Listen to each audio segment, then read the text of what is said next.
Alpha into beta क्या हो गया सी बाय। ठीक है, तो इस तरह से आपका एग्जाम में जो क्वेश्चन आएगा ना वो आएगा इस पे बेस्ड कि सम ऑफ रूट निकालिए। सम ऑफ रूट क्या होगा, प्रोडक्ट ऑफ रूट क्या होगा। ठीक है, और दूसरी बात जो इंपॉर्टेंट एक टर्म है वो ये है आपको तो जो है सो आपको फायदा होगा। देखो इसमें आपको क्या पूछेगा, इससे रिलेटेड एक और क्वेश्चन जो इंपॉर्टेंट क्वेश्चन आएगा बेटा वो ये आएगा कि रूट का आपको क्वालिटी बताना, कैसा रूट है, इक्वल रूट है, अनइक्वल रूट है, कैसा रूट है। तो उसका फॉर्मूला होता है, उसके लिए ना आपको डिस्क्रिमिनेंट का जो है सो वैल्यू निकालना पड़ता है। डिस्क्रिमिनेंट बोलते हैं डी। देखो डी जो होता है ना, डी उसका वैल्यू क्या होता है, बी स्क्वायर माइनस 4ac। आई बात समझ में? Yes sir. B square minus 4ac, B square यानी ये जो हमारा इक्वेशन है ना ax square plus bx plus c equal to 0। इसमें देखो ये b x का कोएफिशिएंट और a x स्क्वायर कोएफिशिएंट और c ये कांस्टेंट, तो d equal to b square minus 4ac।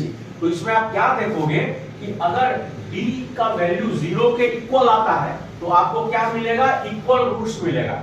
Equal root, real and equal root, real and equal root, real and equal root, real and equal root मिलेगा।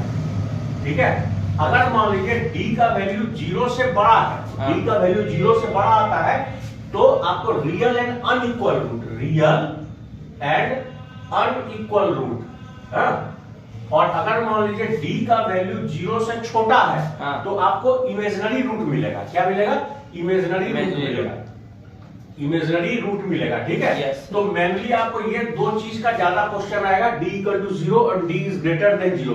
देखिए real and equal root का क्या मतलब, equal root में क्या हुआ कि x का मान लीजिए दो वैल्यू है ना 2 तो दूसरा भी 2 आएगा, और अनइक्वल मतलब अगर एक प्लस 2 आया तो दूसरा माइनस 2 आएगा, या 2 आया 3 आया, इस टाइप का मतलब प्लस 2 माइनस 2 आएगा अनइक्वल, और इक्वल मतलब सेम रूट आएगा। ठीक है, तो इक्वल आएगा या अनइक्वल आया, तो ये इसको देख करके आप बता सकते हो कि इस गिवन इक्वेशन का जो रूट है वो इक्वल है, अनइक्वल है, रियल है, इक्वल है क्या, रियल अनइक्वल कैसा है। ठीक है, तो ये डिस्क्रिमिनेंट का वैल्यू से आपको निकालने का।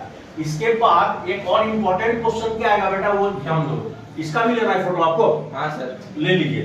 देखो अब क्या होगा, इसमें आपको जो क्वेश्चन आता है वो आएगा क्या, आपको दे देगा कि सम ऑफ रूट या sum of root product of root दे देगा, या नहीं तो क्या कहेगा कि एक रूट अल्फा है और दूसरा रूट बीटा है। ठीक है, आप क्वाड्रेटिक इक्वेशन बनाइए।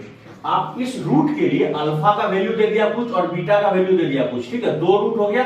आपको कहेगा क्या, यह जो रूट है ना, इस रूट को लेते हुए आप क्वाड्रेटिक इक्वेशन बनाइए। क्वाड्रेटिक इक्वेशन का फॉर्मेट बनाइए, क्या होगा, तो क्वाड्रेटिक इक्वेशन का फॉर्मेट क्या होता है, एक्स स्क्वायर, अगर जब रूट दिया है x square minus alpha plus beta into x, x square minus alpha plus beta into x plus alpha into beta is equal to 0। ये याद रखना अनिमेश। यस सर, आप सभी ये इस वैल्यू को याद रखना बहुत ही जरूरी है।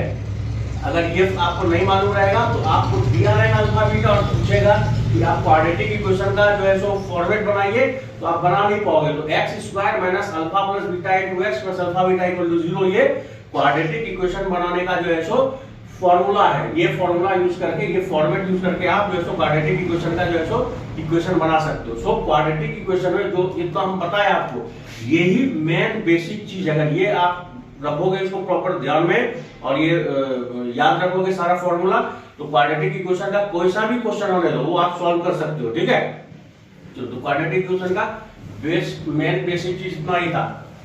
तो इसको जो है सो आप लोग प्रिपेयर कर लो अच्छे से। ठीक है।